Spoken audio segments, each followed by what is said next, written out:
this opportunity to hear from distinguished speakers in a discussion about crossing cultures, an exhibition from the Hood Museum of Art at Dartmouth College, the gift to the museum and the college of Will Owen and Harvey Wagner. So in an extraordinary act of philanthropy, this collection has come to Dartmouth in two tranches. First of all, while I was there, about 100 works, and then the intention was to continue the gift. Well, mine hasn't continued, and in June 2010, over 400 more works were added. So we have about a fifth of the collection here in the Toledo Museum of Art now, and it's all thanks to Will Owen. And where is Harvey? Harvey Wagner and Will Owen, so please thank them.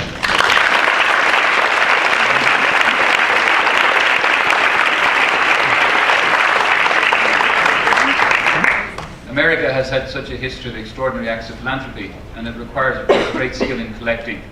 And really the first thing that I want to say is that Will and Harvey are very special indeed in the world of collecting of Aboriginal art, and they have pursued this personally, visiting and coming to become experts themselves, always working with help from others, but really determining themselves.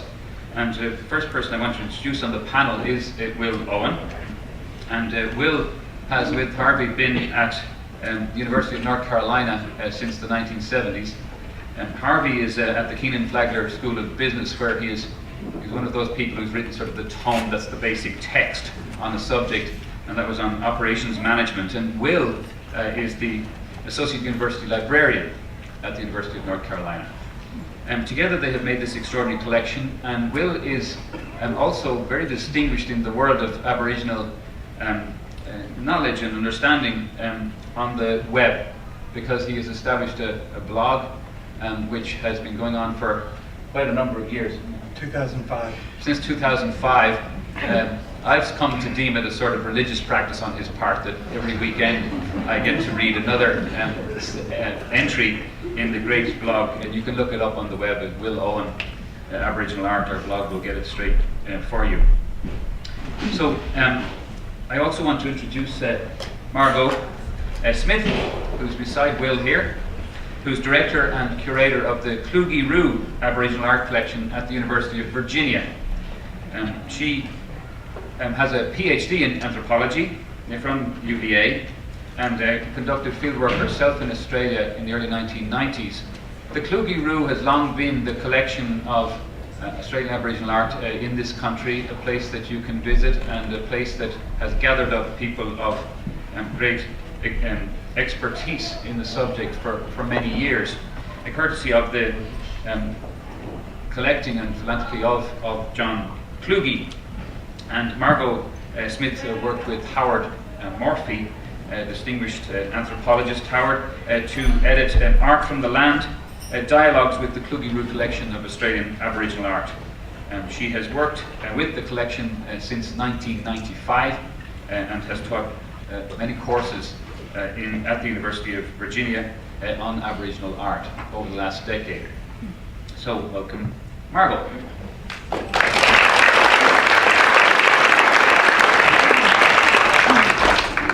And Stephen Gilchrist is the curator of Indigenous Australian art at the Hood Museum of Art at Dartmouth College. He had finished his master's degree at New York University in art politics when attracted to come to Dartmouth, and Dartmouth was lucky indeed, as with the Hood Museum, that Stephen was able to begin cataloguing this extraordinary collection and curate this exhibition by deciding which works would be in it, and then making a wonderful show at Dartmouth, which gathered up tremendous visitation there, and scholarship and programming before coming to the Toledo Museum of Art, where it opens formally to the public tomorrow.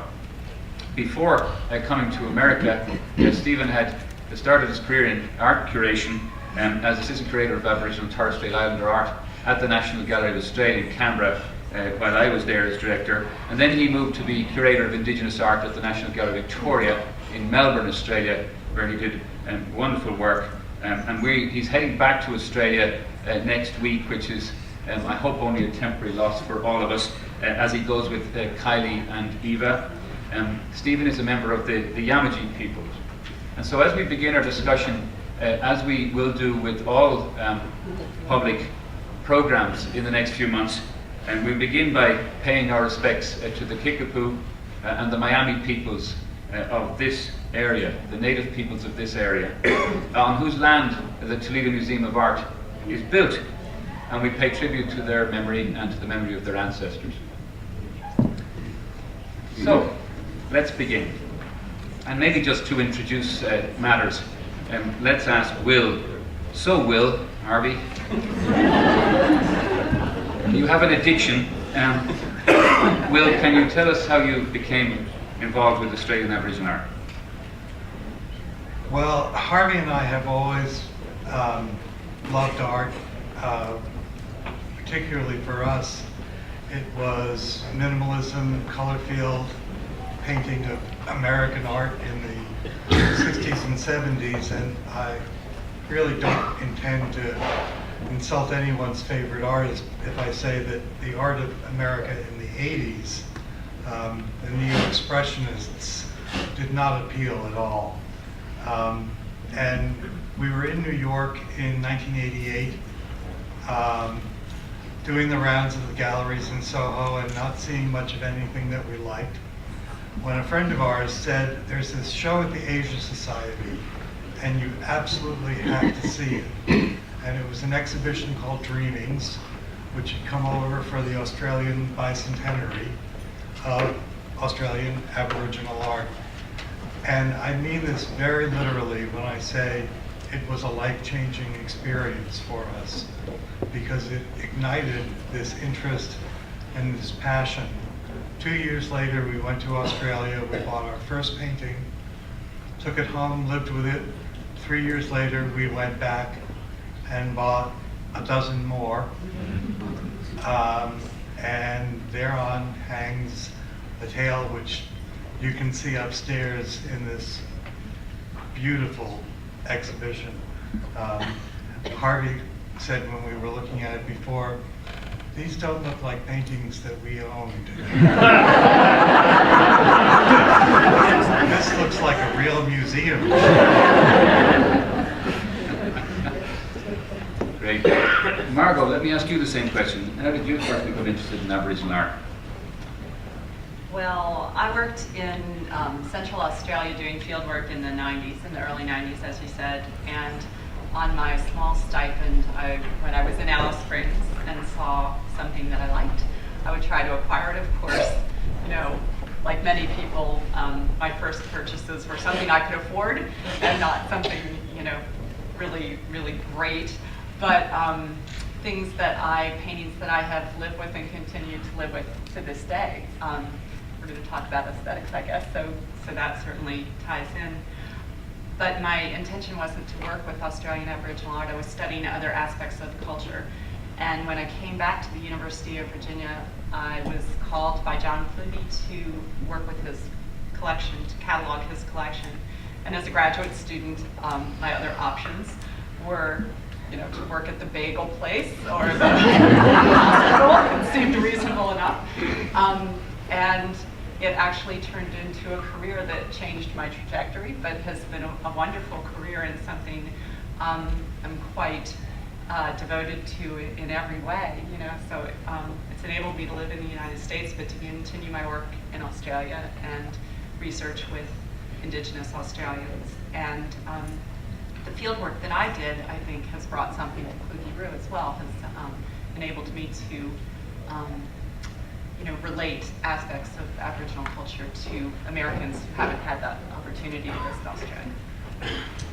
And Stephen, tell us about your journey into curating Aboriginal art. Well, I don't remember a time when Aboriginal art wasn't part of my life. You know, our house was a museum, our house was a keeping place with lots of different things, and not just kind of art, but you know, objects. And I always liked to arrange them. You know, I didn't know what a curator was. I'd never met a curator, but I like to tell different stories and rearrange things constantly in my room. And you know, I went to university. I didn't major in art history. I majored in French studies and Aboriginal history. And in my end of my third year, I did an internship, which was life-changing for me. And the curator that I worked with was Brenda Croft. She was the curator at the Art Gallery of Western Australia. And you know, I thought this was exactly where I thought my skills could be most used. So you know, that was how I kind of fell into it. And I was given a project, and I took it very seriously, as graduate students do. And you know, I kind of thought that this is where I could serve Indigenous people and also have a very satisfying career. Great. Margo, tell us a little bit about the Kluge-Ruhe as a collection and as a place. Well, we are the only museum in the United States that's dedicated solely to Australian Aboriginal art. And the collection is about 1,800 objects, although our space is quite small, so we rotate our exhibitions. We also do a vigorous program of residencies with Australian Aboriginal artists who come over and show their work in our rotating gallery. But the collection was put together by John Clukey. He was also inspired, like Will and Harvey, by the Dreamings exhibition that he saw in New York. And he was very interested in investing in Aboriginal artists. He saw this as a great art form that was explored in global art. And so he started collecting and commissioning work from art-producing communities. But later, he acquired the Ruhe Collection, which was put together by another American, Ed Ruhe, who was a professor at the University of Kansas, and had started collecting Aboriginal art in the 1960s when he went to Australia as a Fulbright scholar. So in the Kluge-Ruhe Collection, because we have works from the late 80s and then earlier works from the 50s and 60s, there's kind of a trajectory of some of the same artists, and you see development over time of the Aboriginal art, kind of the whole of Aboriginal art. Great. I want to introduce a couple more people who are here. Is Bob Kaplan here? Where's Bob? At the back. There's Bob, right at the back there. So Bob Kaplan, welcome Bob. Bob Kaplan and Margaret Levy have made an extraordinary collection themselves, and it was on display last year at the Seattle Art Museum, to which they have gifted a tremendous collection. Their journey also started in the early 1980s into Aboriginal art. The last time there's been a major show in this region was in Chicago in 1989, because that was the other venue at the Smart Museum of the University of Chicago of the Dreamings exhibition. That was the one that inspired Will and Harvey in 1988 in New York. So the exposure to Aboriginal art has been rare enough, but there have been quite a lot of exhibitions nonetheless, and some of you may have seen. Who has seen an exhibition of Australian Aboriginal art before? Quite a few of you. Okay. Who's been to Australia before? Terrific. Well, that's sort of an entree to welcome Teresa Kelleher. Is Teresa here? There's Teresa here. Teresa is the Cultural Attaché and Director of Cultural Affairs at the Australian Embassy in Washington, D.C., so make Teresa look.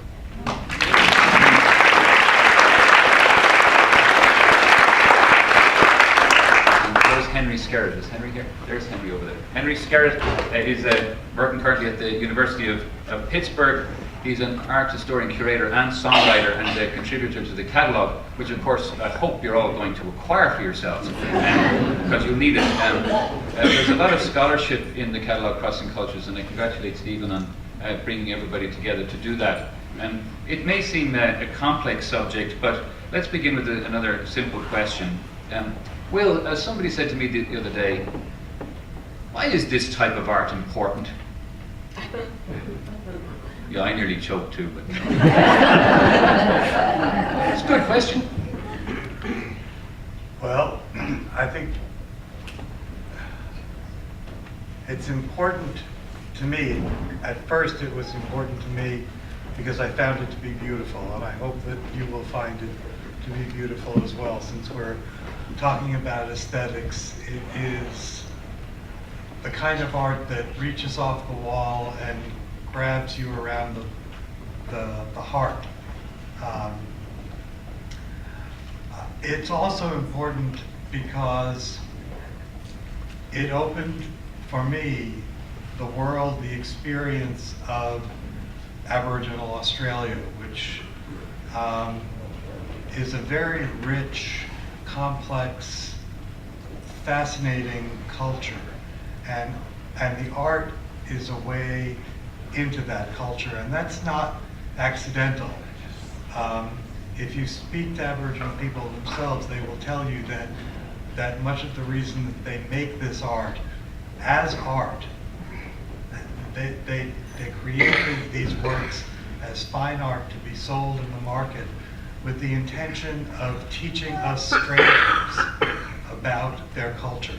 It is definitely an educational mission for them. And so I think that if nothing else, it's important because it allows the indigenous people of Australia to speak to us.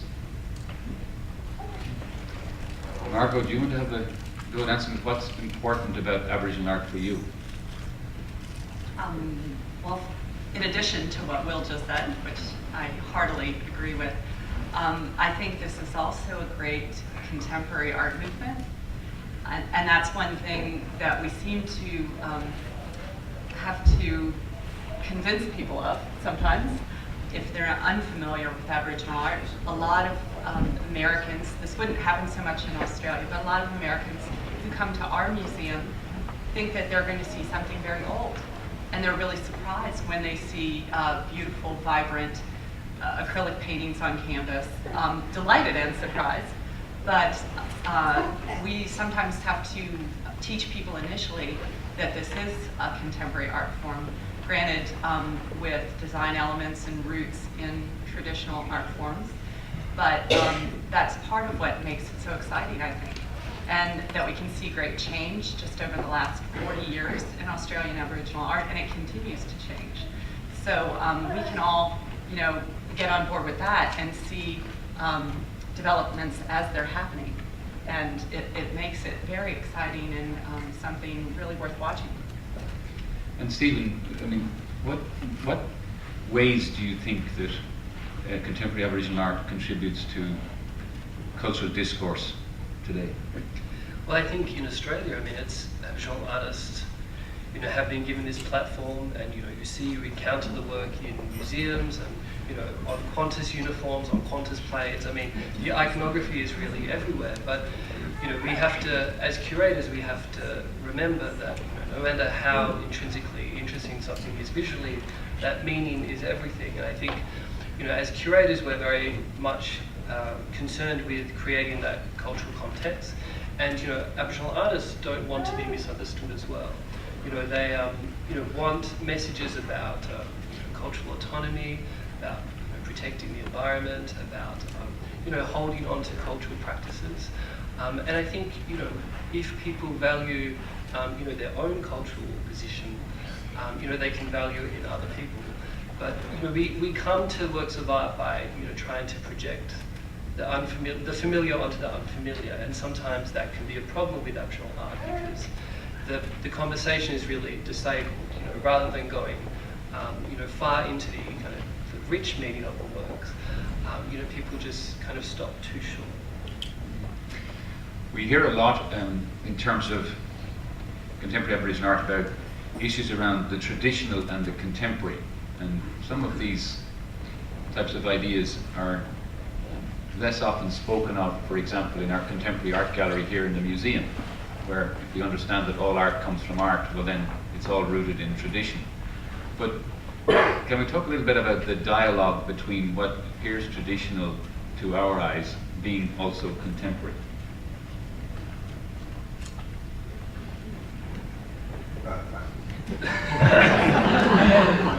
Yeah, well, I think people unfortunately, have this default position where they think about Indigenous peoples and Indigenous cultures as somehow consigned to the past. And in some ways that's not people's fault, but in some ways, you have to be cognizant of the place that you're in. You have to be cognizant of the history of the place. And Australia's been very good at teaching, well, perhaps, teaching Australians that there is, an Aboriginal history of the place called, now termed Australia. I think,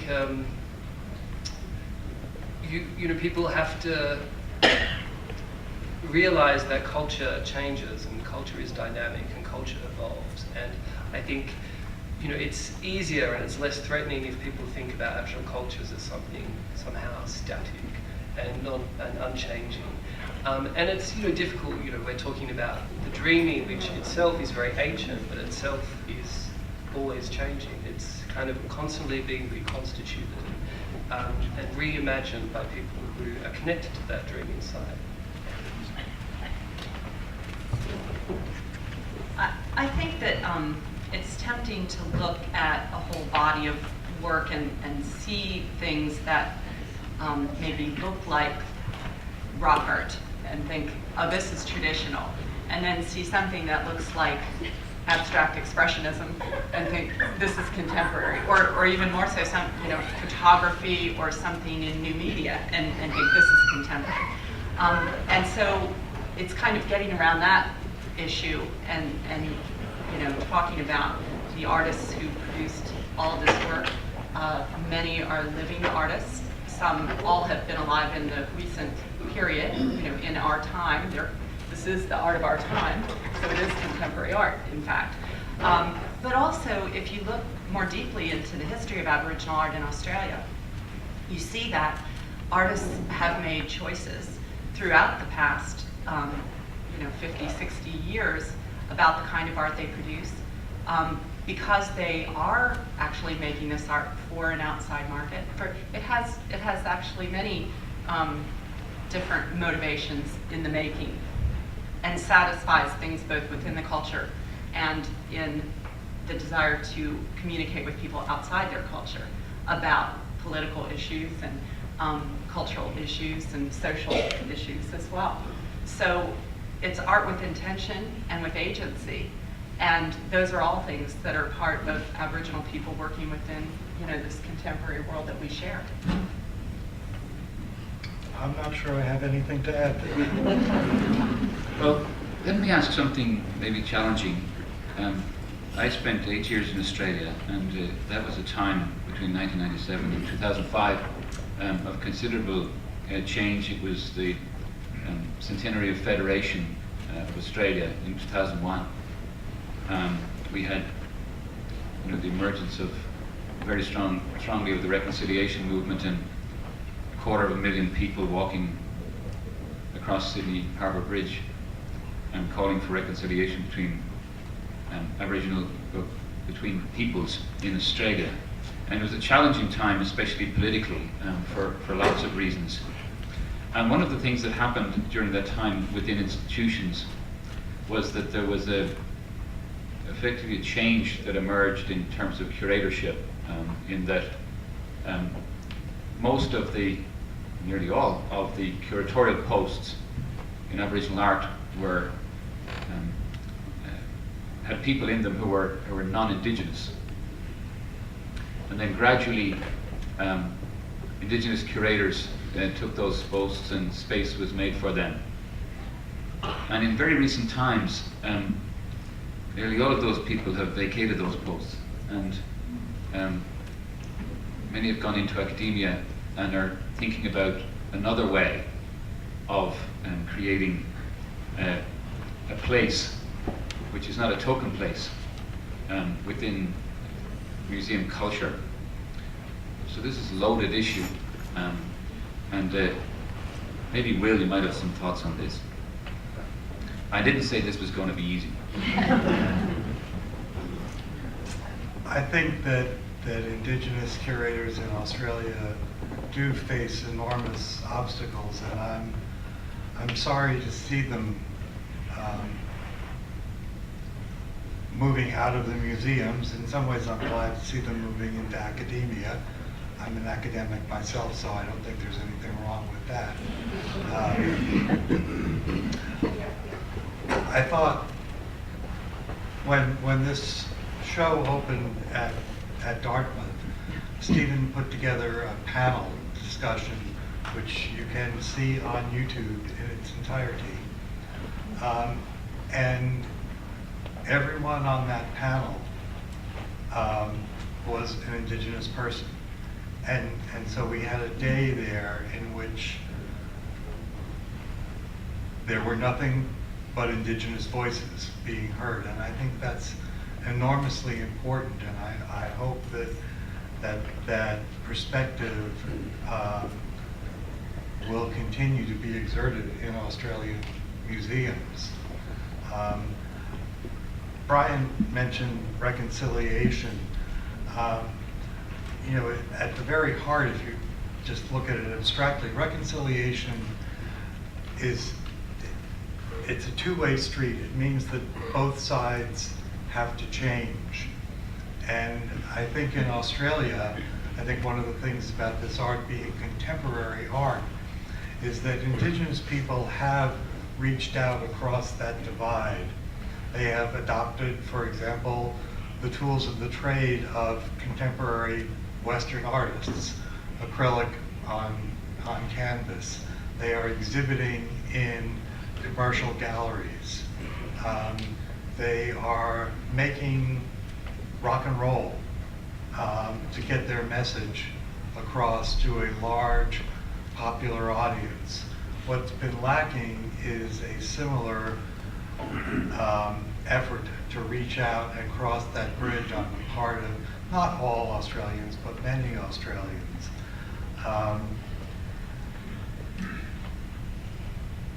And I think that it's that unfortunately the Indigenous people are going to have to continue to take that lead. They've come an enormous distance in the last 50 years.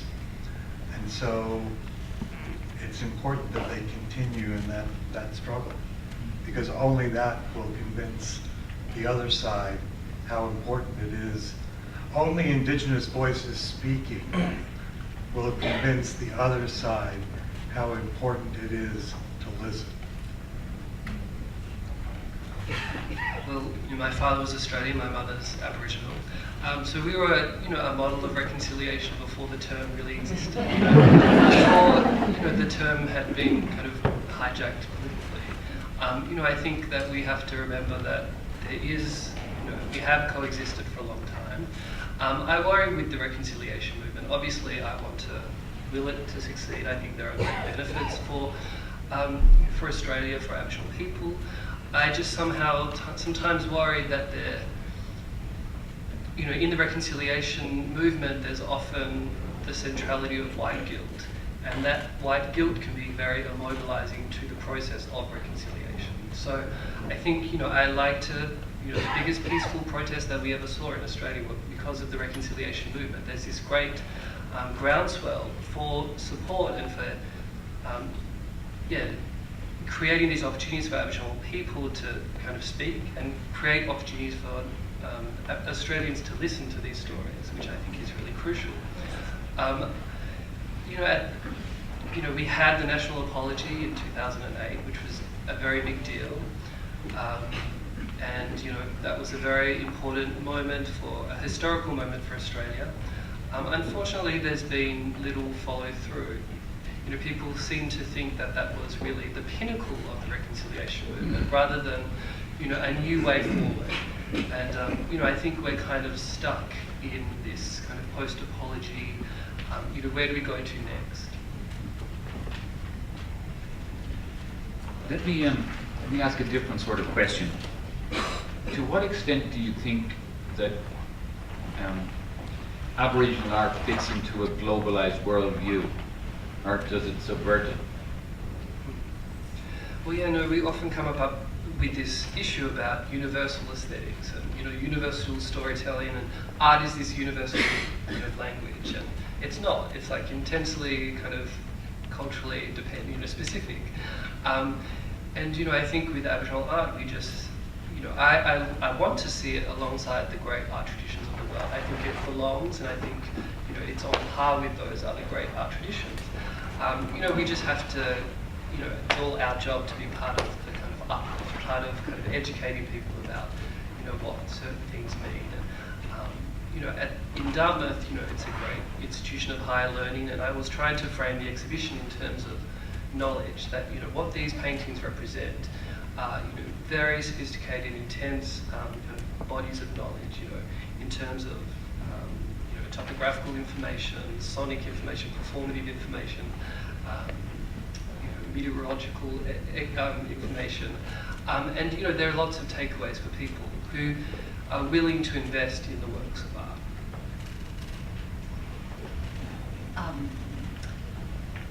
Also, I think it's not just a call to include Aboriginal art in the great kind of canon of art history, but we're actually talking about, you know, in terms of global art, expanding our art historical focus so that it does include other cultures and on their terms, you know. So, and this isn't my idea, I stole it from Howard Morphy, but he wrote a great article called Seeing Aboriginal Art in the Gallery, about seeing Australian Aboriginal art in the National Gallery of Australia.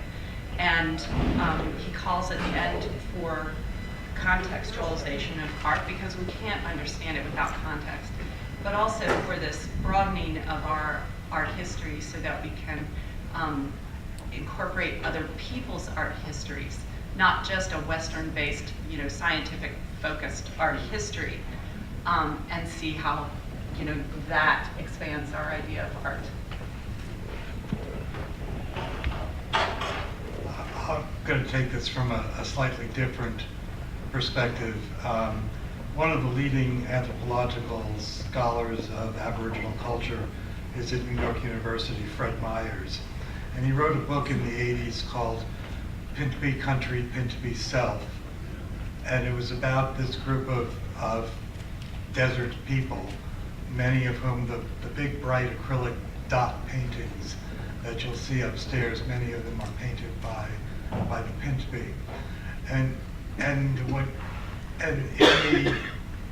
the 60s, in the 50s and 60s, the Pintupi had come in from the desert for the first time, leaving their nomadic life behind and living in Western-style settlements. And Fred wrote his book about the sort of the traditional lifestyle of the Pintupi and the traditional social organization of the Pintupi. And it was not an easy book, especially for somebody without an anthropological background. But I read it. It took me 3 tries to get through it the first time.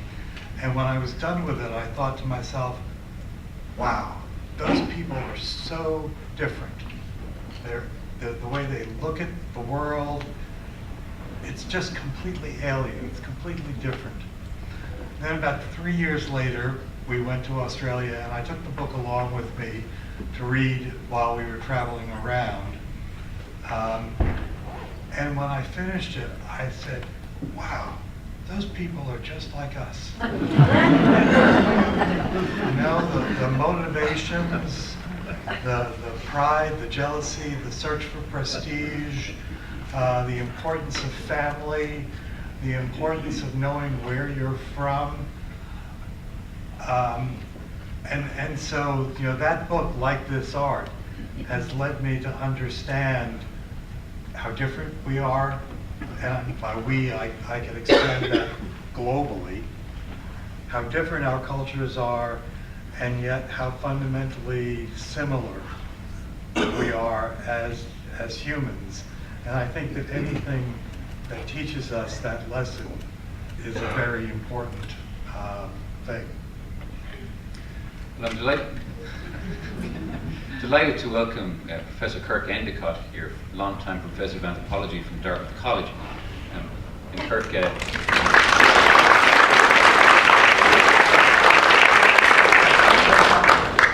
Kirke made a long trip around Australia late last year and has been working in different aspects of anthropology over the years, but recently a lot again in Aboriginal art, having lived in Australia for 7 years until 1981. But that's a preface to say that there's a general, I think, blurring of the boundary between art and artifact, and that's occurring in museums. And anthropology was much quicker to understand the nature, I think, of what was happening in the Aboriginal art movement in Australia than art history. But now art history is getting engaged. And can we talk a little about art history and anthropology, art and artifact? Any thoughts? Heaven and hell.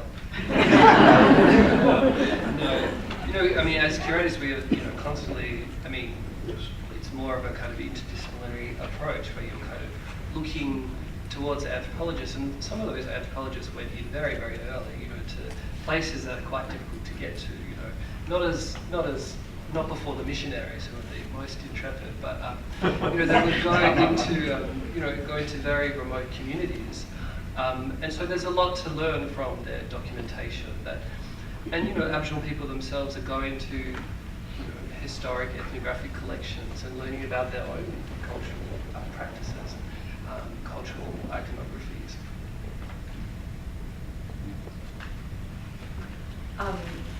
Well, so I guess it's seeing the work as art as opposed to as artifact. Well, you know, so Howard Morphy wrote about that as well. I think that one thing, everything I know from Howard. One thing that's kind of different here in the U.S. and you know, in Australia, there's a real divide, I think, between art museums and kind of natural history museums. And they call the art museums galleries and, you know, natural history museums. And so those anthropologists sent their works that they collected off to museums, and they weren't really regarded as art. They were regarded as material culture, I suppose, something that would tell you about the culture that it came from. And you know, the great transition really started happening in the late 50s with Tony Tuxon at the Art Gallery of New South Wales, who was an artist himself. And he saw artwork from Arnhem Land and from the Tiwi Islands, and saw it as art and displayed it as art at the Art Gallery of New South Wales. And then, you know, as the Aboriginal art, you know, developed in Australia into contemporary art, or as contemporary art, which it was accepted more in the art galleries. But this is a rather, you know, recent development, just from the 80s. I think National Gallery of Australia only started collecting Aboriginal art in the mid-80s, is that right? National Gallery Victoria as well, 1984. But then what's happened since then has made us go back and look at the earlier things differently, too. And, you know, so I guess there is, I mean, I don't know that there's hard and fast rules. It's really interesting. You might have decorated spears and clubs that are shown as art now, whereas before they would have been shown as functional objects that were embellished or something, you know. That sort of takes us into, I think, the... May I, Brian? Always. One more thing. This art and artifact distinction, if you're interested in it, I would recommend, there's a book by an art historian named Thomas Crow called The Intelligence of Art. It's published by Yale University Press. And he takes a look at a variety of different art objects. One I remember in particular is a school of German limewood sculpture, religious sculpture from the 15th or 16th century. And he looks at them as cultural artifacts. And it's one of those few times when, you know, we all look at Aboriginal art and wonder about this distinction between art and anthropology. Crow does that with what we consider to be art. He turns it into a sort of an anthropological exploration. And it's a fascinating way of looking at our own art tradition that, again, I think can inform looking at something that we find new and challenging, like Indigenous Australian art. Thanks, Will. I want to turn to, more broadly, to the notion of aesthetics. Those of you who struggle with what is aesthetics, so it's a branch of philosophy. And the type of things that it's concerned with the nature of art, with beauty, and with taste. It's what we understand through the senses and perceive. So it's about perception, it's about appreciation, it's about understanding. And particularly it's about what you see and what you understand because of your own cultural norms. And I think that in the coming months, we're perhaps some of us going to be challenged by what we understand through our own cultural norms and what we can stretch to understand, obviously, with our senses through perception, and then with cognition really try to gain knowledge. And so thinking about Western aesthetics and the way that we think about the world in terms of our own cultural norms here, let's explore the way that this relates to norms in Aboriginal culture, and the way that Aboriginal art can be understood within this museum to the visitor today. So that's a preamble to invite our guests to consider the issue of how aesthetic resonances are similar and different in Aboriginal art and in non-Indigenous art, generally. Well, when I was in graduate school, I was studying comparative literature with a phenomenologist, and when he introduced us to aesthetics, he said, think about what the opposite of aesthetic is. It's anesthetic. And that has shaped my thinking about art ever since then. Because it is, as Brian says, it's about perception. It's about being aware and being open to what we receive in our senses. And as far as the Aboriginal art you'll see upstairs go, what I'd like to say is that Howard Morphy speaks in talking about the art of Arnhem Land, the bark paintings, about this concept of brilliance. All of this art is founded in the stories of what we call the dream time, the dreaming. It's also translated into English as the law. It's the way that the world works. It's the power that informs the universe. And that brilliance, that optical brilliance of these works, which in the desert you get from the dots, and you'll see when you look at this stuff just, it pulses, it vibrates, it sends out this brilliance into your eyes, and that is a manifestation of that ancestral power. That's the purpose of the brilliance, of the optical effect, is to make that power be immanent in the world and be obvious to you. And so that, I think, is the fundamental aesthetic of Aboriginal art. Yeah, and Indigenous aesthetics, these qualitative words exist in Indigenous languages about what is a good painting, what is a good work of art. But at the same time, Indigenous people, say, well, curators can sometimes get in these like breathless adjectival tizzies about what is a good painting, what is not a good painting. But Aboriginal artists will say, well, it's a good painting because it's from the dreaming. Of course it's a good painting. Of course it's a good work of art. The source is this amazing thing. So we have to, kind of be a little bit careful about how we apply our own aesthetics and, how we interpret another value system of aesthetics of what is a good work of art. And it's about that brilliance, that kind of radiating kind of power, the optical qualities that make it a good painting. Okay, so I think that also a lot of the Aboriginal art that you will see in this collection or in other collections also has been mediated both by Indigenous people and by non-Indigenous people, because things have been selected, and so there is this kind of place where aesthetic systems kind of touch and overlap, perhaps even. That doesn't mean that they're understood in precisely the same way. So the way that a Kunwinku artist or a Yolngu artist might describe brilliance, could be interpreted by us very differently and understood very differently. It may produce the same visual effect, but actually have different interpretations into why it does that and what that means.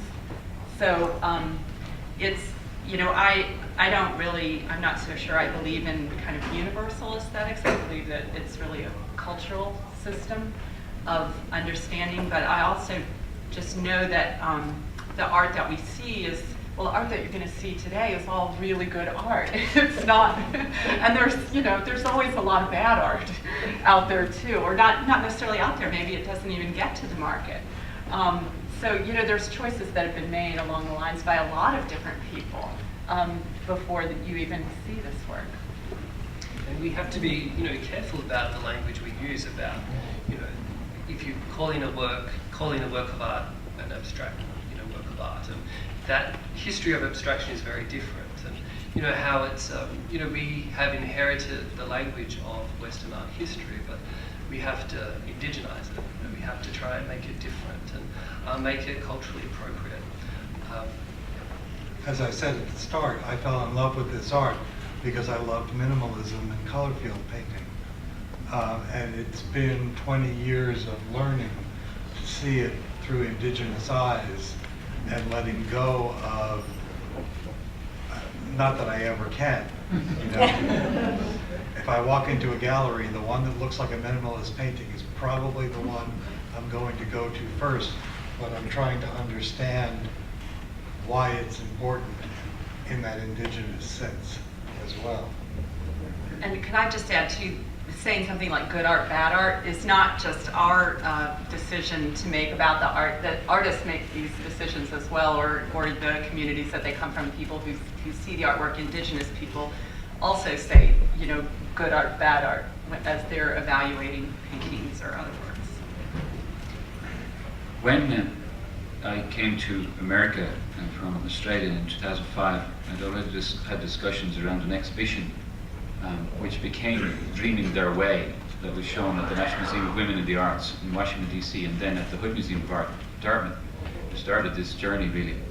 And I was very, very struck when I arrived in America to find that this exhibition, which I thought was going to be terrific, of women artists' work, it was not taken up by anybody. And so I tried to get interest in it, and we must have tried about 50 museums, but nobody wanted to do it. And indeed, also with this show, I reached out to a number of colleagues, directorial colleagues, and while some were certainly open to the possibility, it isn't traveling anywhere else just now. But you know, this is an early journey in what seems a new art movement, even though based on, you know, traditions of eons. And already there have been quite a number of exhibitions.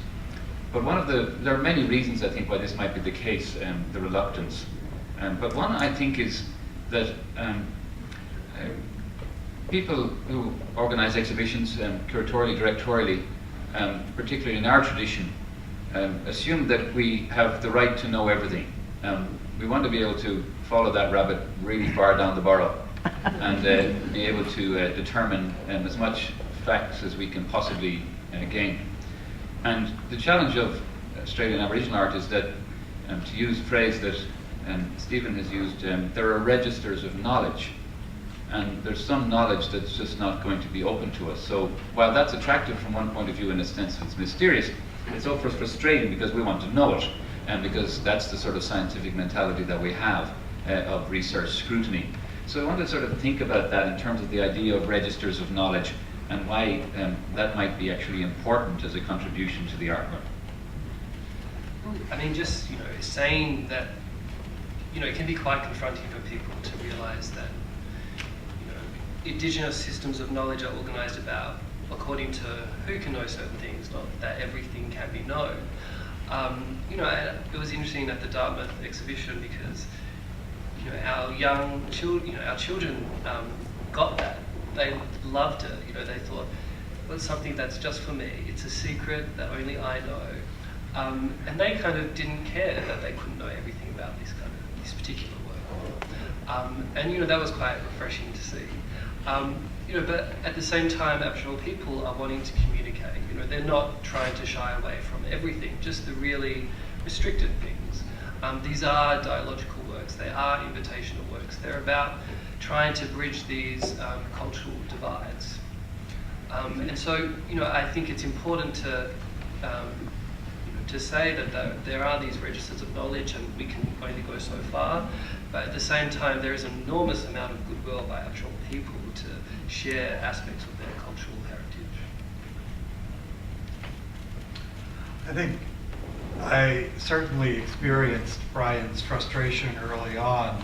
I wanted to know what was going on behind these works. And that's what led me to struggle with Fred's book for such a long time.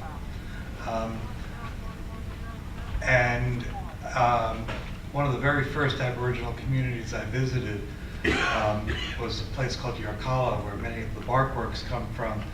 And the art coordinator there is an extraordinary man named Will Stubbs. And I'd spent the whole day trying to absorb as much as I could here in the midst of this community of Aboriginal people. And at the end of the night, Will took us back to his house and made tea, and kind of off to the side very quietly said, "I know you're really interested. I know you really want the stories. Just relax." And I was really mad at it.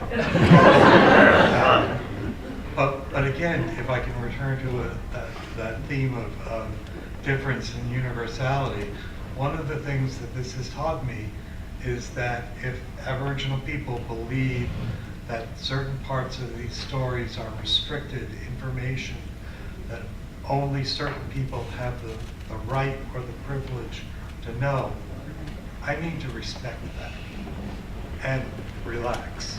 And what that means too, on the ground, is that it might take an individual lifetime of being a member of a culture, participating in that culture fully, and slowly being admitted into that body of knowledge, to the point where they finally feel they have a handle on it when they're an old person, and then they're ready to pass it on to other people. So our expectation that we can come in and learn everything is pretty out of line with that, and not even having kind of the basic entitlements to the knowledge. But I have found people to be very generous if you are patient, and to be very forthcoming and sharing of their culture, of what they can share.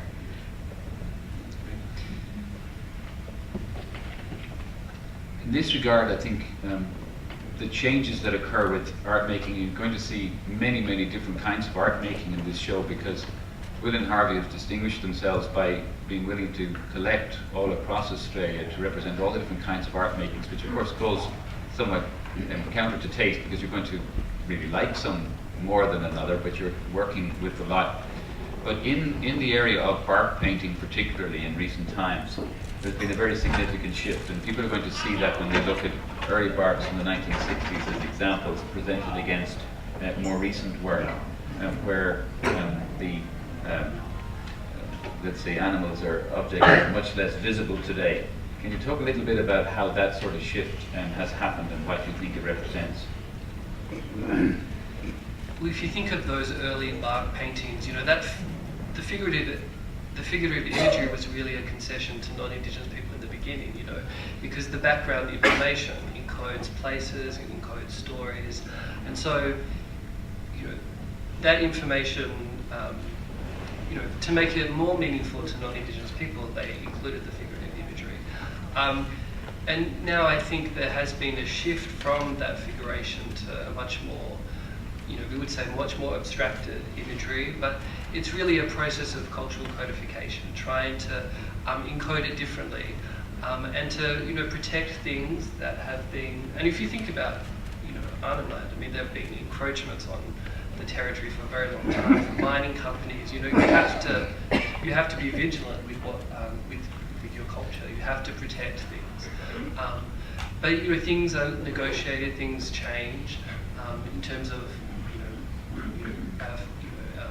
females being encouraged to paint on barks as well.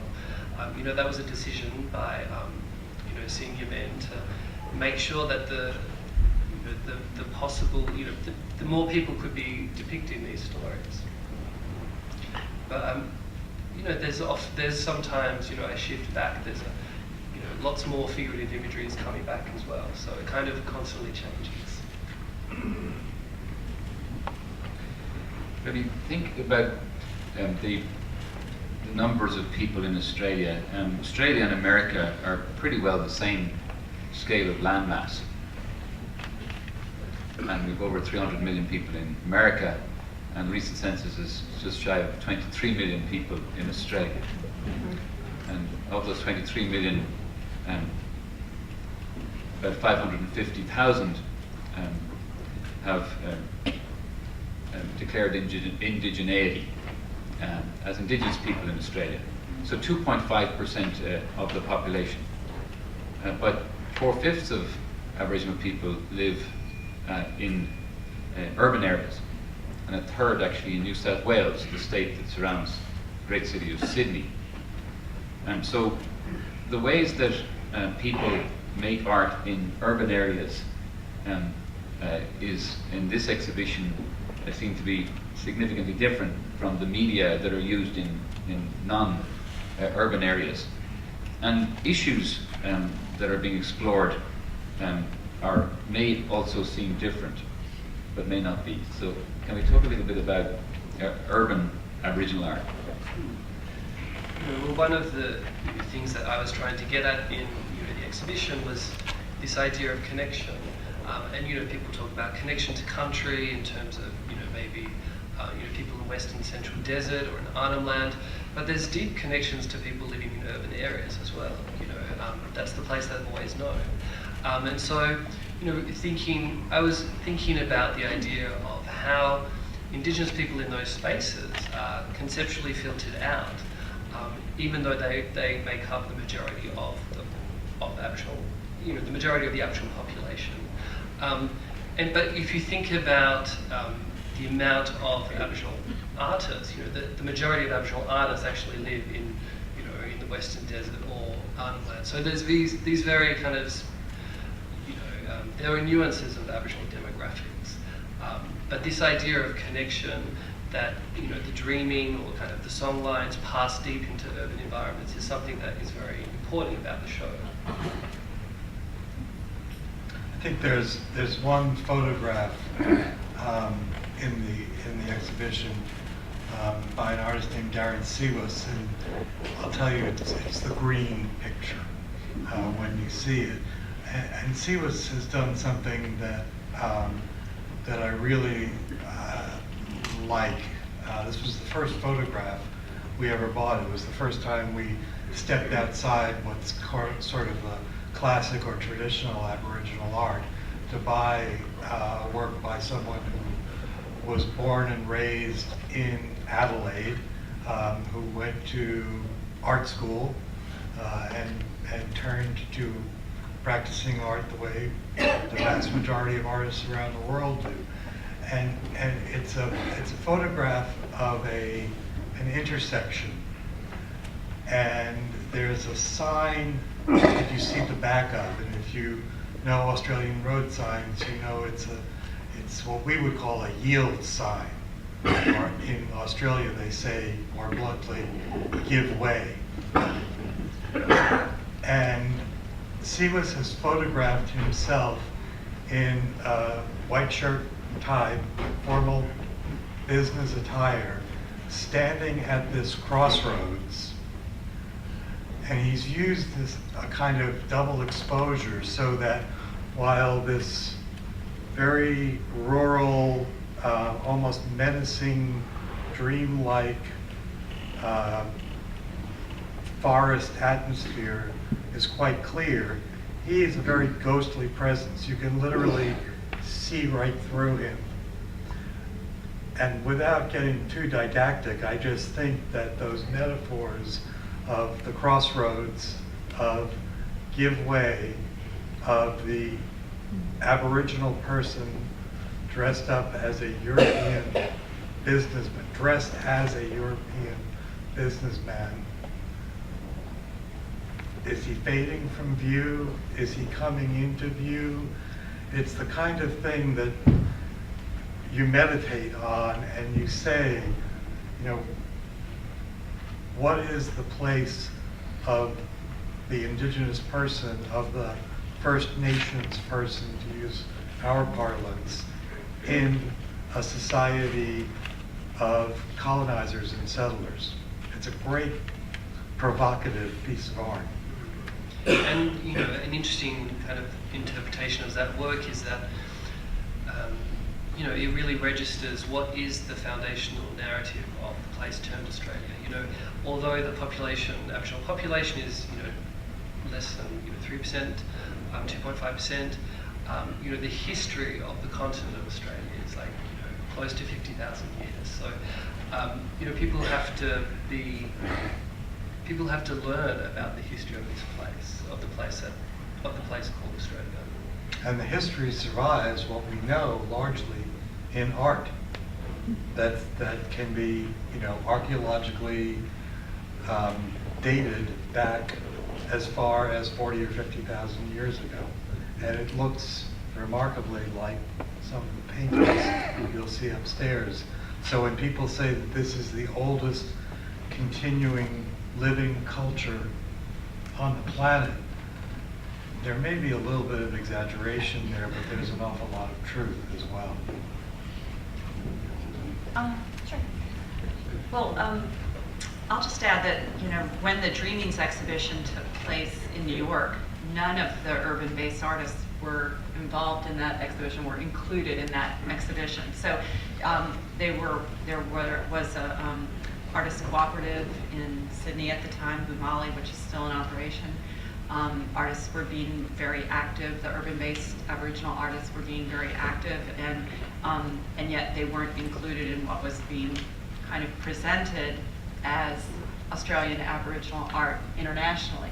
But since that time, things have changed really rapidly, and there's a much more inclusive and diverse kind of field of Australian Aboriginal art, and urban artists are really also at the forefront of that, doing really wonderful work that looks at not just cultural things, but also very political based works, things that have happened recently that they have felt the need to speak out about. Tony Albert's work, Black and Blue, is one good example in the exhibition. It's really wonderful work. And this is a really simple watercolor in just black and blue paint, showing the blue police taking a black man into custody, and it reflects on an event that happened in Australia a few years back at Palm Island. So you see a lot of very politically based work, and works about colonization, about history, about family history and identity that are all really important and maybe bring a different voice to this whole body of Aboriginal art. And Margo has been a champion for this in the programs that she's been doing at the Kluge-Ruhe, bringing these artists over in the last few years. It's really remarkable. And if you think about the year that the Dreamings exhibition was, it was 1988, which was the bicentenary of Australia, of the colonisation of Australia. So, where Australia, decided to recreate the arrival of the First Fleet into Sydney Harbour, a time of intense political mobilisation by Indigenous people, urban Aboriginal people, and that wasn't part of the exhibition. And you really couldn't do that anymore. It's such an important part, and you have to show the panorama of the full cultural spectrum of what is Indigenous Australia today. So I want to ask one more question to the panel before opening it to you to ask questions, and so you might be thinking of those. But the question I wanted to ask is this. In Australia generally, certainly in the major institutions, it's been typical to have Australian Aboriginal art in separate galleries from non-Indigenous art. And in Seattle, and when Bob and Margaret's exhibition was on display, there was an exhibition in a room of Indigenous and non-Indigenous art in the Seattle Art Museum at the same time as the exhibition. And Lisa Curran wrote an article in the catalogue Ancestral Modern. She's never been to Australia. She's a distinguished curator of contemporary art. And then recently, very recently, the collection of late Colin Laverty and his wife Liz part of it was sold at Bonham's, and in their home, they showed Indigenous and non-Indigenous art together. And here in this museum, we've had one of our brochures. There's a lot of material that you can use for this exhibition. It talks to the idea of relationships between Indigenous works that you'll see in Crossing Cultures and works that are elsewhere within our collections, and asks you to go and think about them together. This is adventurous. For some it might even be dangerous, which I warned Kate Blake, who did the work on this. But I hope that you'll enjoy the adult guide, the family guide, and the gallery guide, and the guide by cell, and the texting guide, and the documentary room, and the film room. I mean, there's a lot for you to use here. But this is a very, very important issue, I think. And personally, I wonder, you know, in Big Gallery 1, where we have Rothko and Big New Sean Scully and works by Frank Stella, you know, could we have a major work of Australian Aboriginal art there, and would that work? So can we talk about the idea of placing Australian Indigenous art in other contexts, and whether one could do that in America, even though it might be difficult yet to do it in major institutions in Australia? Well, as is often said, you know, galleries, galleries we call them in Australia, you know, are these utopian spaces run by fascists. No one wants to no one wants to see space. So, you know, if you're working with an Indigenous collection, you have your space and you're expected to do what you can with that space. You know, but it's interesting working with curators who want to do those cross-cultural dialogues, and you know, many artists, you know, would be, you know, happy to do that. You know, I think, you know, as I was saying before about correct cultural context, you know, I like to have a dedicated space, but I also like to, you know, contaminate the rest of the galleries as well. You know, try and, you know, promote and, you know, talk about those issues that are, you know, cross-cultural. You know, the ideas of sacred spaces is not something that's inherent to Aboriginal culture.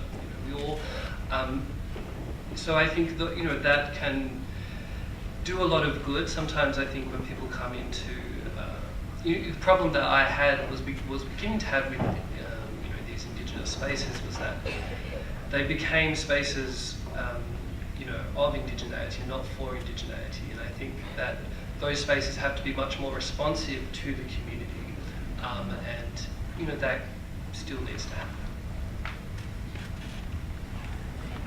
Well, I think one thing is you don't want to make the mistake that they made in the Primitivism exhibition in 1984, where they showed what they called affinities between African art and you know, modern art, just based on how things look, and that doesn't go very deep. And so what Stephen's saying is something very different. You know, exploring the depth, the meaning of work, and things that are, you know, similar in that way.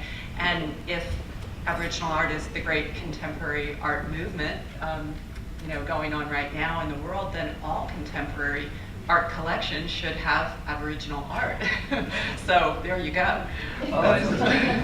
And you know, I think it's interesting. You know, Aboriginal people were subjected to assimilation for a very long time, and then, you know, you have to be very kind of vigilant about not assimilating the collection, and, you know, registering and you know, making sure that difference is and specificity is respected.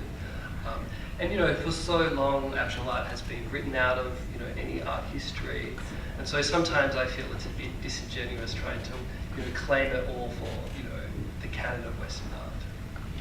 What I'd like to see, I think, you know, this sort of reflects my take on it, is I come to this art and I want to understand it. It puts me in that mode of inquiry, of investigation, of maybe decoding it, that I never get into when I go to the Metropolitan or to the Museum of Modern Art. There I'm seeing something that I've seen reproduced, and it's very hard to have that aesthetic perspective, to really see Western art. We were in Paris in 2006 for the opening of the Musée du Quai Branly, which the Musée commissioned art from 8 indigenous Australian artists, and they built it into the architecture of the curatorial wing of the building. So until that museum is destroyed, there will be Aboriginal art there.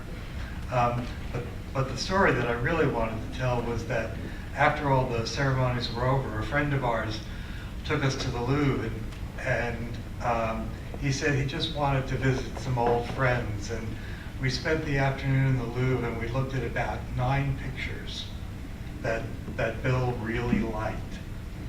And he had a story about each one of them. And I remember he took us to see a Matenia, I think it was, and it was the marriage of Mars and Venus. And the muses are dancing around the base of the hill. And Bill said, look at the faces. You've got these women here, and every variation of a woman's face in orgasm is presented there. And I thought, holy crap. I've never seen this painting.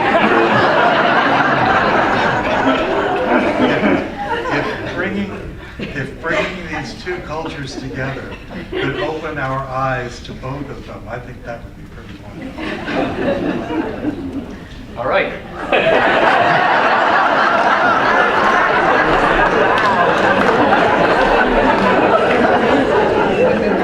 Consider yourself warmed up. So I'd like to ask a question. Can I jump in, Brian, once more before? Another very personal statement here. I'm so happy to be here today and to be on this panel. Brian alluded to the Dreaming Their Way show at the National Museum of Women in the Arts 2006. Margo was one of the co-curators of that exhibition. And it was the first time we ever loaned work to a museum. And we did that because Margo told us we had to. She said, it is important. I know you bought this work because you love it and you want to live with it, but it is important for you to share your knowledge with the broader world. At the opening of that exhibition, we met Brian, who invited us to come up to Dartmouth when the show traveled there. And the reaction of the faculty and the students to the art at Dartmouth was so extraordinary that when we started thinking seriously about passing on this collection, about being responsible collectors, I called Brian to say, how can we do this? And Brian said, with characteristic modesty, you wouldn't be thinking of giving it to me, would you? And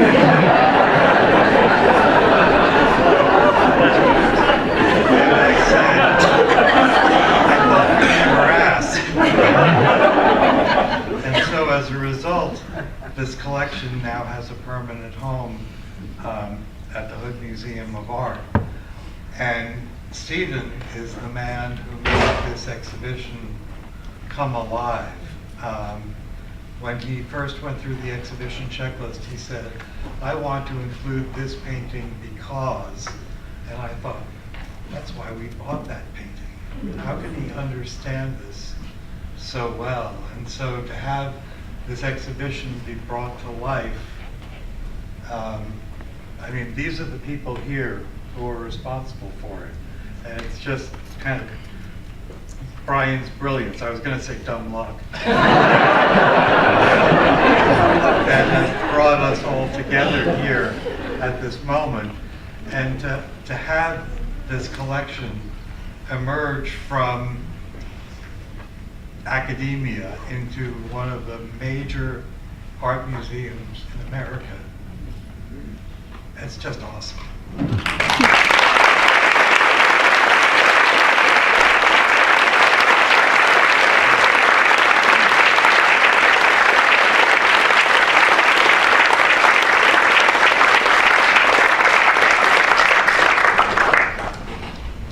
Well, question over here. Somebody had a question. Who's that? Yes. I'll repeat the question if I can't hear it. So if anybody can't hear it, let you know. Go ahead. My question for Stephen. Can you help me if I'm the best young painter in Marble Springs, and there's somebody who has a gallery, say in Victoria, and there's a dean of an art school, can you help me to understand how they get together, what the process would be, I mean, how you would develop as a 10-year-old and how you would ultimately be into that gallery or be in a school? As an artist in Australia, what happens? Oh, right. Well, lots of artists from urban environments go to art school, Western art school. But there's also a process of apprenticeship in Aboriginal communities where you kind of learn from your elders about what you can depict and what you can't and how to do it. And if you're in and there's also ceremonial responsibility as well with those kinds of things.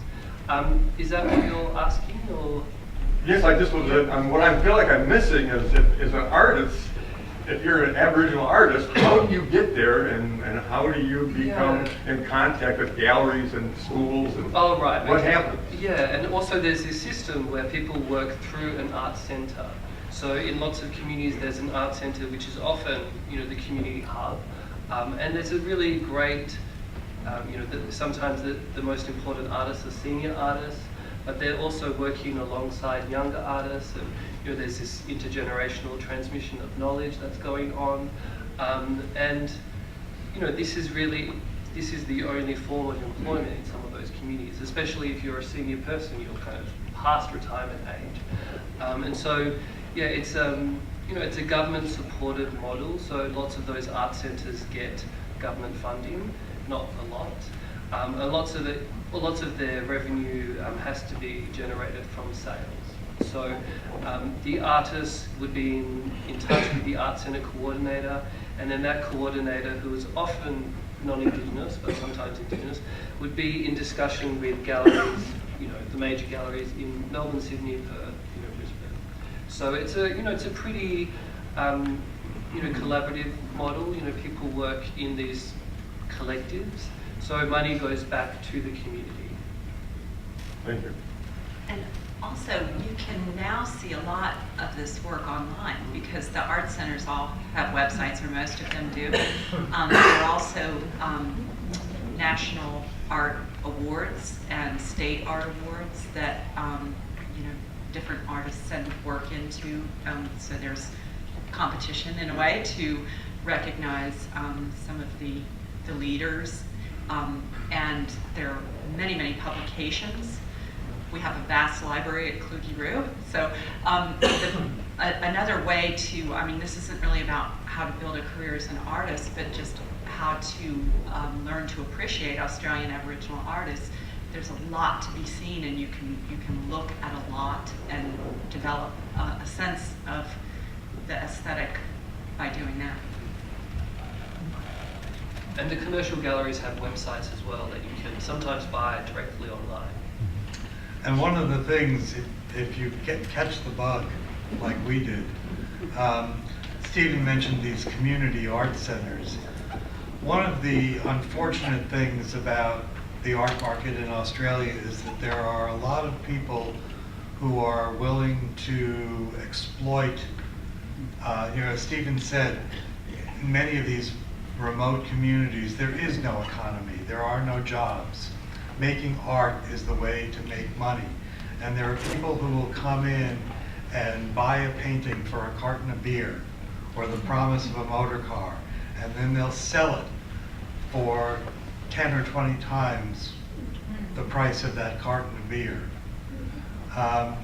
And so buying from these community art centers where the artists are being treated fairly and ethically is a really, really important obligation. And there's ethics in buying, non-blood diamonds, and we want our organic free trade coffee, but we have ethics in buying nice things, But so hopefully that ethics can be transferred to Aboriginal art as well. But people want to exploit people to get a cheaper deal, unfortunately. But yeah, buying from those art centres, you'll get a reward. And we can help you with that as the exhibition goes through. With there are protocols for buying Aboriginal art and where to buy it from, and getting advice on that if you do wish it. We won't give you any thoughts on values. That's not something we're allowed to do as a not-for-profit museum, but we'll certainly give you help with where to buy. I saw an Australian voice here. Thank you. It's so nice to be able to ask a question and be understood. I must apologise for being possibly responsible for your conversion. I was consul in New York when that exhibition was organised.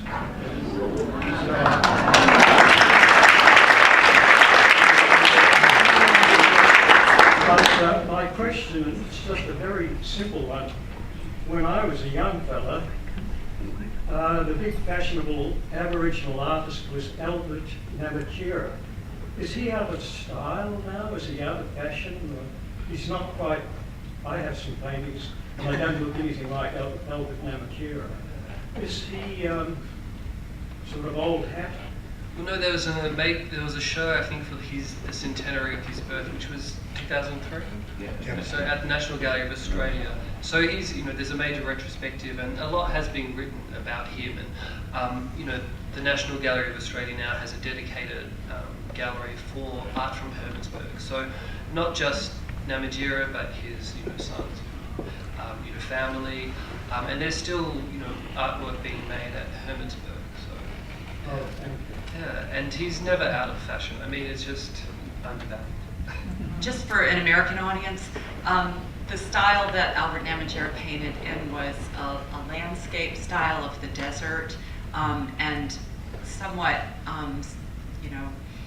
set with a gum tree or two gum trees in the foreground, and then a vista and some great mountain range in the background. And he learned this style from a European-Australian painter, Rex Batterby, but he was very much an artist before he ever learned how to paint with watercolor in this small mission called Hermannsburg in Central Australia. So a lot of people thought that his artwork looked assimilationist. It looked like he was, it was treated as if Aboriginal people with the proper training could paint like Europeans. And then it kind of went in the direction once other forms of Aboriginal art emerged of being discarded or pushed to the side. But since then, people have looked back at Albert Namatjira's work with new eyes and kind of looking at the period, not only the period where he was painting and the expectations of that time, but also his relationship to the landscape as an Aboriginal man, and so what that landscape meant to him, and that's something that can be understood differently today. And he was a major celebrity. He was collected really widely. He was the first Aboriginal person to be given Australian citizenship, which was in the 50s. Long before. Yeah. And so he's an icon. He's a very important figure. His late life was very sad, and you can read about that, and really tragic. To tell a personal story, in that year, in the middle of the year, went to Alice Springs as part of the opening of that exhibition of Albert Namatjira's work in his place, and the Hermannsburg Choir sang, and it was a most emotional moment, such that I invited the Hermannsburg Choir to come in October 2002 to Canberra to be part of the ceremony to mark the 20th anniversary of the building of the National Gallery of Australia. And it was most remarkable and wonderful and new that Aboriginal people led us into the galleries that night.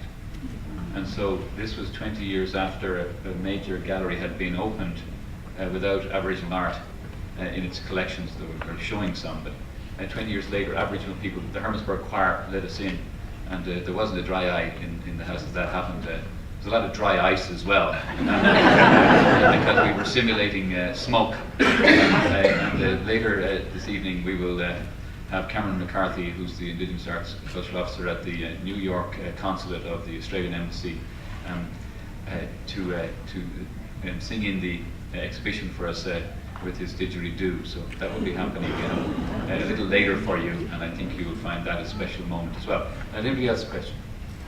Lots of them. Okay, one of them. I'll repeat it for you so Pardon? I'll repeat it for you so we get it. Okay. One of the points that was made earlier about the notion of art being created in a sense to communicate with the Western world or with the Australians there is really troubling to me. I mean, in the sense that it almost as though is there sort of an effort, if you will, to on the part of Aboriginal art to is this a way to communicate primarily, or is there sort of a bifurcation where there's sort of original Aboriginal art that is just for their indigenous community, and then there's a sort of other art part that they're going to go out and communicate with the Western world, and so they're sort of and this is one of these knowledge areas that you can't get into the real original Aboriginal art, if you will. Okay, so this is a type of question one hears from time to time, a very deep question, where it's troubling to people that art making takes place that seems to be for other people, and the question is there other art making that's only taking place for the community itself? Is that fair? Pretty good.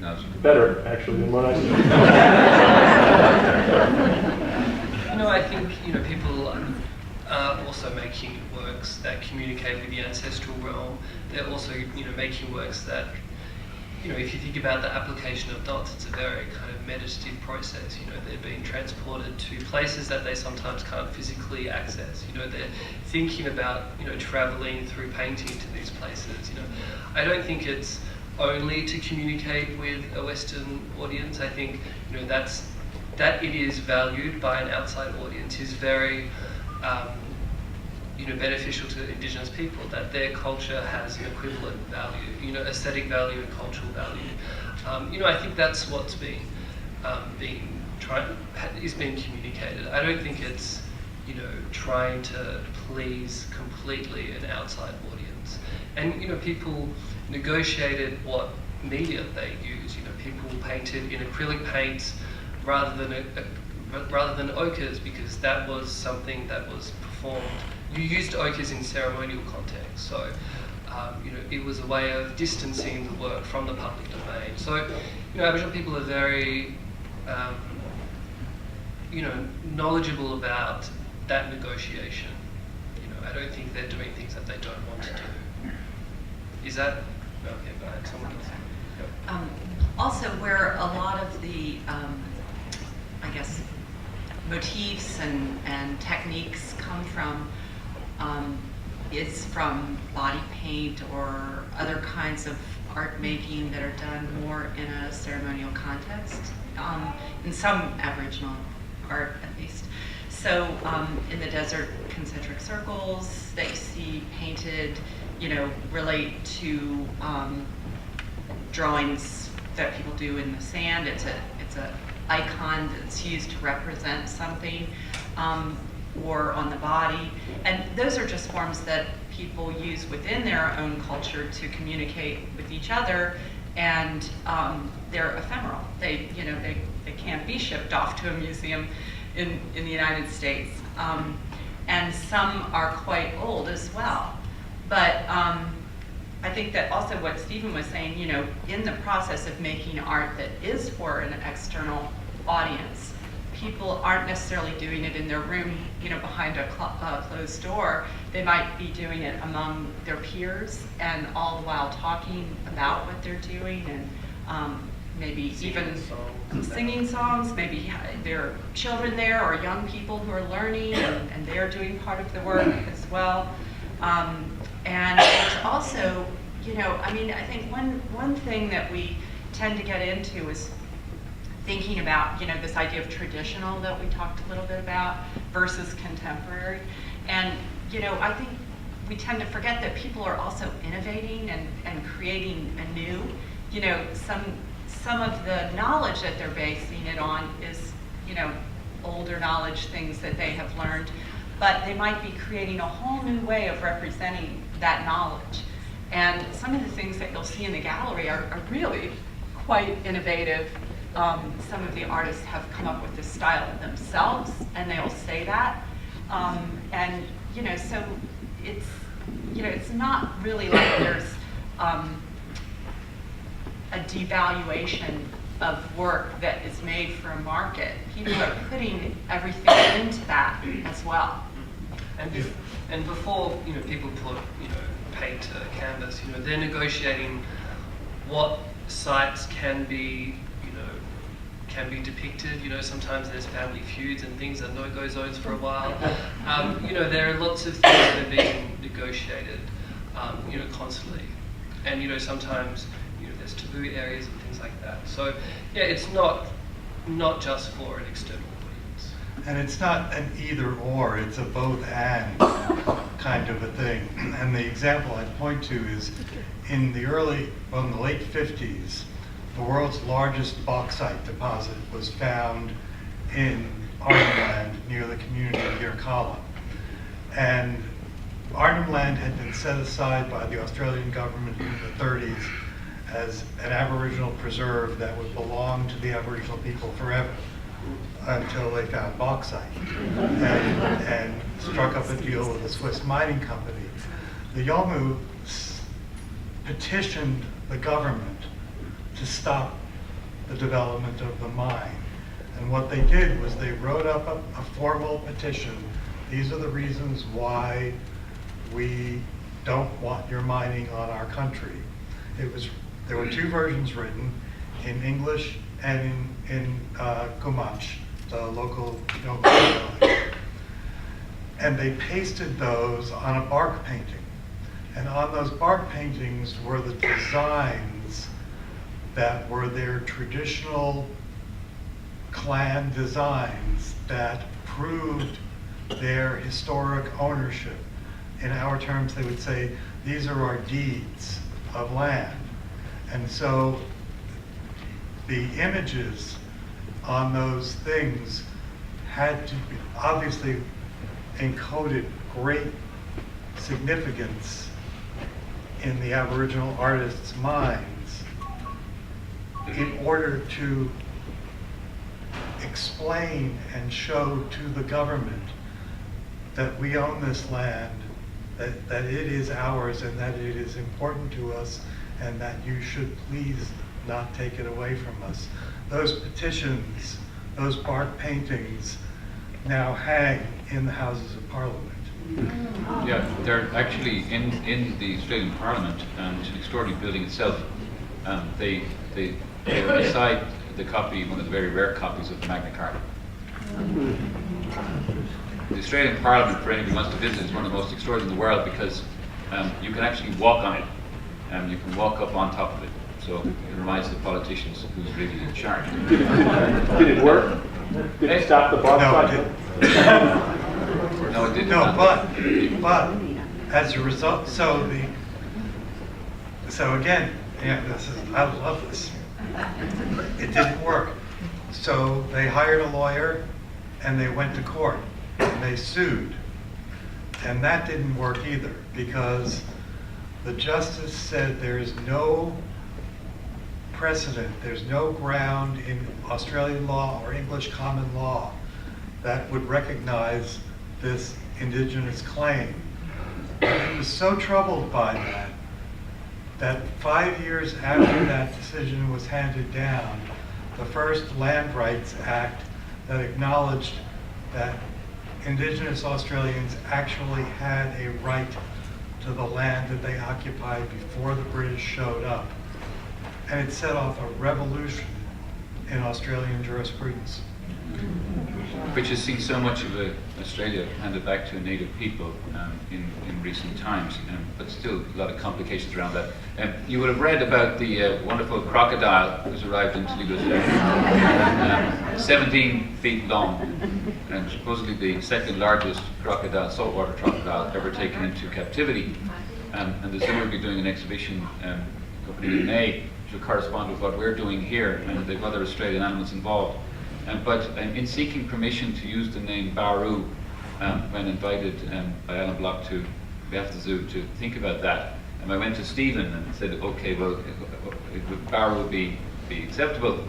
And so he looked up the all-new dictionary, and he sort of it's also a general name for crocodile, but suggested that I be in touch with Will Stubbs, that Will Owen has just mentioned, whom I know, and I emailed Will, and then Will engaged the Yunupingu family, who have owned it's their ancestor story, and the permission was given for Toledo to use the name Baru for this crocodile. And so this story, I mean, it's a kind of ways of understanding. I mean, some people said to me, "It never crossed our minds to ask permission for that. We just do it." But because we've done that, I think we've shown respect, and we have a resonance.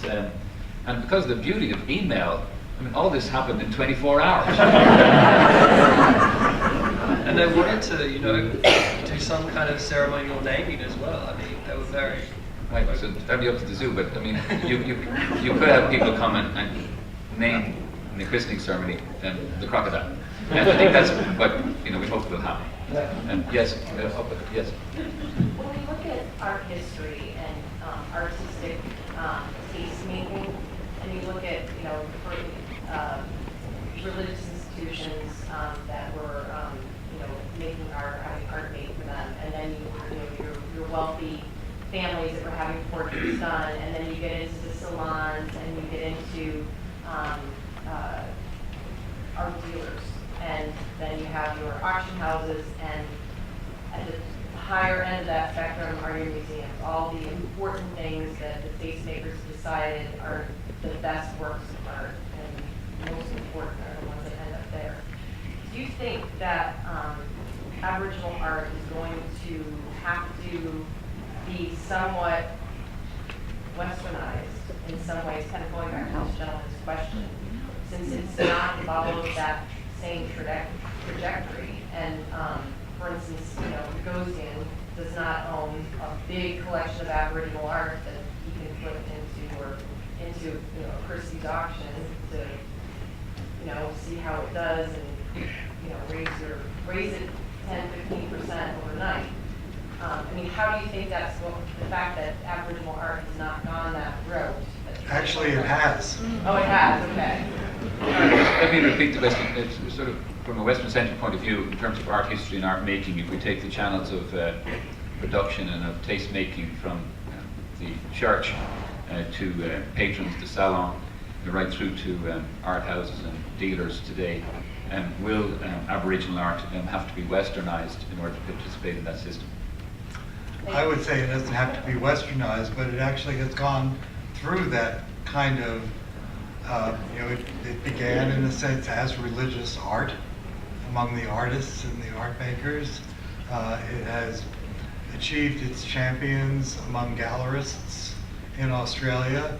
There are regularly national and international. Sotheby's has an annual sale of Aboriginal art. We're seeing this happening. Only in Australia, because I follow the auctions, and I've never seen one in New York. Well, no, actually, in London and New York as well. And the Laverty collection, before it was sold at Bonhams, was actually part of it, was toured and previewed in New York and I think in London. Are there any New York gallerists that are, really kind of taking on Aboriginal art as a big part of what they do? Well, gallerists, no. I mean, there are some gallerists involved. In fact, Judy Harvey, who's involved in Houston, is going to be here. And if Judy's here already, there's Judy here, yeah. And there are people involved in promoting and dealing in Aboriginal art in this country, and the major auction houses have actually had people working internationally in promoting these major sales, and specialists in Australian Aboriginal art. But I think it's also parlaying the comments that I made about museum directors and curators being reluctant to show Aboriginal art within their museums. That we also have it's a risky business. You have to make a market in order to survive, of course. And we're still in early days, I think, in this regard. I don't know whether Julie you want to more. At the time of the Dreamings exhibition, there were New York gallerists who were showing Aboriginal art, John Weber Gallery, and there were some others around the United States. And then, there have been kind of shifts. So Julie Harvey is here, Harvey Art Projects USA, out of Ketchum, Idaho, and Nana Booker is the one from Houston, Booker Low Gallery. But there have been some others, and there are some others as well in the U.S., but they've been things that have maybe started and kind of waxed and waned over the years. I think one interesting commentary on the Aboriginal art market comes from Richard Bell, who's an urban artist, and you can look up that online because you can read his whole treatise on Aboriginal art. If you just maybe Google Aboriginal art, it's a white thing, you'll get what he has written about that.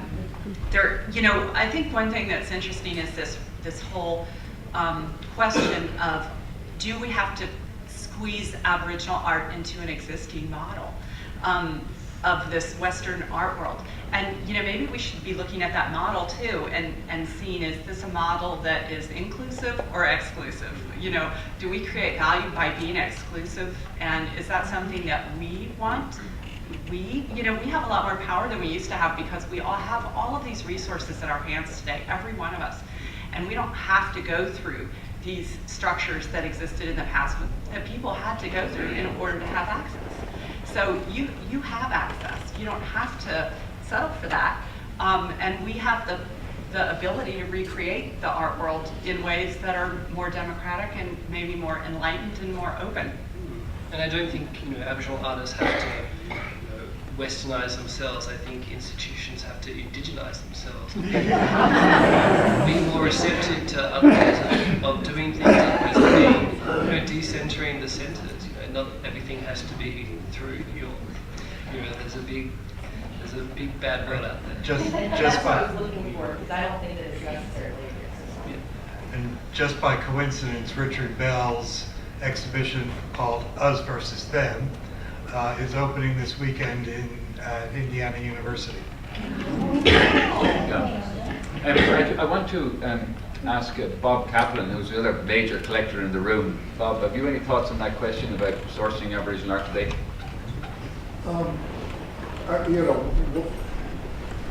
There's a question, would Alan Atsui have been as successful as he has been, an African artist, if he did not travel the world and promote himself?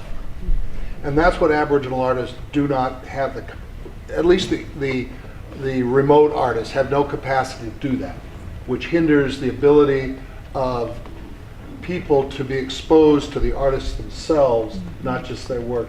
And to a great extent, there are people who, and I'm not sure I'm convinced, who argue that because of their inability to communicate with collectors and educators and etc., it hinders the ability of the work to be accepted in the mainstream. The other side of it is that there are many collectors who have gone to institutions like the Asia Society, encountered it, and felt confident enough in themselves when they found work they liked, they started buying it. And that's probably what's bringing probably Aboriginal art along better than other methods have. Julie Harvey just sold a bunch of art to a Seattle collector who collects old masters. And he needed some work in his old masters room because they were being loaned to the museum. He had to have some work in that room, and he bought a series of Aboriginal art. So just to mention, taking the cue. There's an Ella Natsui exhibition on at the University of Michigan, which I think you should really try to see before it closes. And I was chastised though, remember once, Bob, when I was at Warman, and Queenie Mackenzie arrived in, and she got down off this incredible thing. I'd never seen anything like it. It was a mining company truck with one of those sort of wheels that are 10 feet high. And I said, "What's it like?" She said, "Very nice truck." And then later on, this is a very humiliating day, I said to her, I was looking at a painting, I said, "Queenie, I've got it." I said, "Each one of these is made with one of the ochres from the previous one." And she said, "Yes, that's the way we paint." and it didn't get better. To come to your point, I said to her, "And have you traveled much this year?" And she said, "Well, I've been in, I can't remember exactly, but it was like Singapore, New York, and Paris." And so there have been occasions where, of course, many Aboriginal people have gone, and they usually be accompanied, of course, but throughout the world. And that has happened, but not in the way that the sort of promotion of coming like Ella Natsui did at Dartmouth. Dartmouth actually had the first show of Ella Natsui with the Harm Museum in Florida in America. And Ella Natsui came, of course, he's able to give his own lecture because he's also a professor in the university. And so our ways of knowing and of engaging are somewhat challenging, but all this is happening. Now I know there are lots of questions, and we've quite a few months to go. There are plenty of opportunities, and this has been an incredibly rich conversation. It has been recorded, thanks to WGT and the Apple family for making this available, and we'll have it available widely for all of you. But I want to thank Will Owen and Margo Wagner. I want to thank Stephen Gilchrist and Margo Smith for enlightening us so much, and all of you for being here. Thanks.